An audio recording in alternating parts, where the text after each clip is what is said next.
तर लातूर जिल्ह्यातून जाणाऱ्या शक्तीपीठ महामार्गाला शेतकऱ्यांकडून विरोध होतोय। लातूरच्या मांजरा पट्ट्यामध्ये मोजणीसाठी आलेल्या अधिकाऱ्यांना विरोधी कृती समितीने रोखलं आणि यावेळी मोठ्या संख्येने शेतकरी जमा झाले। कुठलाही अनुचित प्रकार घडू नये यासाठी पोलिसांनी मोठा फौजफाटा तैनात केलाय। या सगळ्या परिस्थितीचा आढावा घेतलाय आमचे प्रतिनिधी संदीप भोसलेंनी। पाहूयात।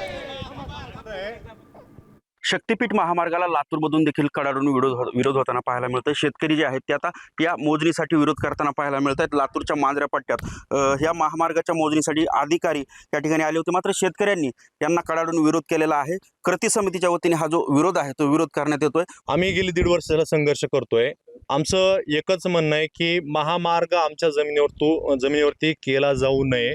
हा महामार्ग कायमस्वरूपी रद्द करावा। या महामार्गाची खरंच गरज नाही, पण काही मुठभर लोकांच्या हितासाठी हा महामार्ग आणला जातोय। मुख्यमंत्री महोदयांना आमची विनंती आहे की साहेब, काळाची पावलं ओळखून आपण महामार्ग रद्द करावा, हा निर्णय मागे घ्यावा।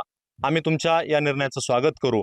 ते महामार्ग तीर्थक्षेत्राला हिंदू समाज सगळीकडे जातच असतो, परंतु ऑलरेडी कनेक्टिव्हिटी इथून समजा आता आपल्याला तुळजापूरला जायचंय तर आपल्यापासून 20 किलोमीटर अंतराला रत्नागिरी नागपूर हायवे आहे।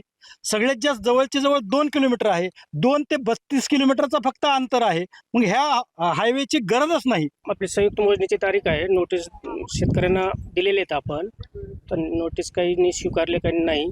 आज मोजणी करायचं असं ठरलेलं आहे। पोलिसांचा देखील मोठा बंदोबस्त लावलाय। तर कसं आहे, आपल्याला काम शांततेत करायचं आहे, काही गोष्टी अनुचित घडू नये म्हणून। संदीप भोसले, साम टीव्ही न्यूज, लातूर। आता isakal.com आहे देशातील नंबर 1 ची मराठी न्यूज वेबसाईट। प्रत्येक अपडेटसाठी isakal.com ला नक्की भेट द्या।